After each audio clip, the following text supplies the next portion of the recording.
Lisa. ഇത് നമ്മുടെ തോട്ടത്തിൽ ആദ്യമായിട്ട് ഉണ്ടാവുന്നതാണ്. ഇതിനുള്ള പ്രത്യേകതകൾ എന്ന് പറഞ്ഞാൽ ഇത് ക്രോസ് പോളിനേഷൻ ആണ്. സെൽഫ് പോളിനേഷൻ, ഇത് ക്രോസ് പോളിനേഷൻ. ഇത് ആദ്യമായിട്ട് ഉണ്ടാവുന്നതാണ്. അതിപ്പോ ജസ്റ്റ് സ്റ്റാർട്ടിങ്, ഇപ്പൊ ഫ്ലവർ വിരിയാൻ തുടങ്ങുന്നതേ ഉള്ളൂ. ഇത് കുറച്ച് ടൈം എടുക്കും. മറ്റുള്ള ഫ്ലവേഴ്സിനേക്കാൾ കുറച്ച് ഡിഫറെന്റ് ആണ്. ഇതിന് കുറച്ച് ടൈം എടുക്കും. എല്ലാത്തിനും കായാവാൻ എല്ലാത്തിനും ഇത് കുറച്ച് ടൈം എടുക്കും. ഇതിന്റെ കളർ ഇപ്പൊ അല്ല, ഇതല്ല സെൽഫ് പോളിനേഷൻ ആണ്. ഇതും റോയൽ തന്നെയാണ്. 2 ഫ്ലവർ ഇവിടെ ഇന്നുണ്ടായിട്ടുണ്ട്. കുറെ ഉണ്ടായിട്ടുണ്ട്. ഇത് 2 ഫ്രൂട്ട് ആണ്. 1 മാസം 30 days. ഇത് വേറൊരു വെറൈറ്റി ആണ് കേട്ടോ. ഇതിന്റെ പേരാണ് റോട്ടൽ ബ്ലാക്ക്. ഇതൊരു റോട്ടൽ ബ്ലാക്ക്. നല്ല ടേസ്റ്റുള്ള പഴമാണ്. ഫ്ലവർ തന്നെ, പക്ഷെ ലീഫ് വ്യത്യാസം ഉണ്ടല്ലോ. ലീഫില് വ്യത്യാസമുണ്ട്. റോട്ടൽ ബ്ലാക്ക്. ഇത് റോയൽ 2 ആണ് കേട്ടോ. ഇതിന്റെ സ്റ്റിഗ്മ ഉണ്ടോ? റോയൽ 2 ആണ്. റോയൽ 2. വ്യത്യാസമൊക്കെ പഴത്തിന് ടേസ്റ്റിന് വ്യത്യാസമുണ്ട്, പഴത്തിന് സൈസിന് വ്യത്യാസമുണ്ട്. Colour same same.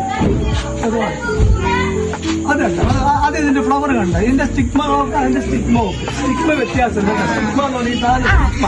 ഇതാണ് നമ്മളെ പൊളൈനേഷൻ ചെയ്ത് കൊടുക്കുന്നത്. ഈ സ്റ്റിഗ്മയിലാണ് പൊളൈനേഷൻ ചെയ്ത് കൊടുക്കുക. ഇതാണ് സ്റ്റിഗ്മ. ഇതിലാണ് പൊളൈനേഷൻ ചെയ്ത് കൊടുക്കുന്നത്. ഇത് ഇന്നലെ കഴിഞ്ഞതാണ്. ഇത് ഇന്നലെ വിരിഞ്ഞ് കഴിഞ്ഞു. ഇത് ഒരു പ്രത്യേക ഒരു പൂവാണ്. ഇതാണ് ഗെയിൻഡ് ഗോൾഡ്. ഗെയിൻഡ് ഗോൾഡ് പ്രത്യേകിച്ചുള്ള അതിന്റെ ഫ്ലഷ് വൈറ്റ് ആണ്, പക്ഷെ സ്വീറ്റ് ആണ്. അതിന്റെ പൂവിന്റെ മറ്റേ പഴത്തിന്റെ കളർ ഗോൾഡ് ആണ്. ഒരു ഗോൾഡൻ കളറാണ്. ഇത് സെൽഫ് പോളിനേഷൻ ആണ്. ബൈ ഹാൻഡ് പോളിനേഷൻ ആണ്. Self hand.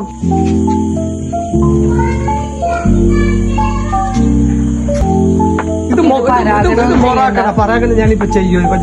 ഇത് സെൽഫ് ഇതാണ്. ഇത് പരാഗണം ഞാൻ ചെയ്ത് കൊടുക്കുന്നുണ്ട് ഇപ്പൊ. കണ്ടോ, ഇതിന്റെ പൂമ്പൊടി എടുക്കുക. എന്നിട്ട് ഇതിന്റെ സ്റ്റിഗ്മയിൽ ഇട്ട് കൊടുക്കാം. ഇതിന്റെ കായുടെ സൈസും കൂടെ വലുപ്പവും കൂടെ എല്ലാത്തിനും ഒന്നും വേണ്ട.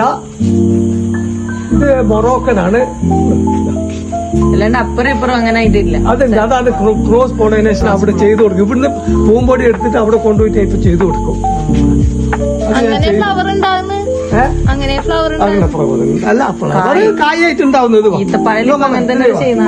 ക്രോസ് പോളിനേഷൻ നല്ലത്.